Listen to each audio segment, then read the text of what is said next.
In every single case that I try, there's always a big issue, sometimes more than one, that everybody knows about and nobody wants to talk about.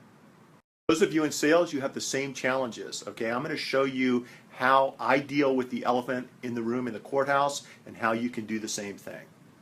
I originally learned how to deal with the elephants in the room from famed trial lawyer Jerry Spence, and these approaches will work well for you too.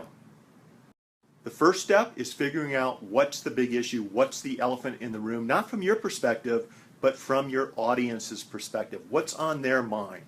For me in court, it might be money damages, it might be tort reform, it might be people don't like lawyers. For you, it might be the cost of your software or the cost of your app. Figure it out. Number two, once you figure out what that elephant is, you have to stop, and before your presentation, you really have to internalize, how does that elephant make you feel? Understanding and appreciating how that elephant in the room makes you feel in your gut, in your heart, is critical. Step number three is being real and transparent. It's having a genuine conversation with your audience about the elephant in the room and how it makes you feel. So in trial, this might involve me talking about why I think money damages are appropriate. For you, it might be talking about why you feel the price of your app is reasonable. Okay, number four, now that your audience knows how you feel, it's time to feed the elephant some peanuts. It's time to ask them how they feel.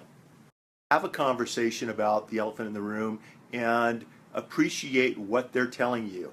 Acknowledge their thoughts and concerns. It's critically important. Number five, place value on what your audience tells you. It's going to bother you. It might even hurt your feelings, but put value on their responses. This allows me to have a really good understanding of who may be sitting on my jury. For you, it will give you a new perspective of what's going on in someone's mind.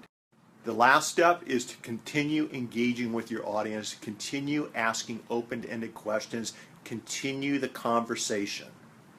The reality is these types of conversations about the elephant in the room, a genuine back and forth, develops trust. It develops rapport. People will genuinely appreciate the fact that you're not standing up in front of them trying to bullshit them. They'll understand that there's an issue, that all you want to do is have an honest conversation about the issue and find a common solution. Too many people go about their presentation not talking about the elephant in the room. They do this because they're hoping that if they don't talk about the elephant, the other side's not going to think about the elephant. And now, today, you know that that's not the case. If you'd like to learn more about this technique, check out my latest article on Medium at Mitch Jackson.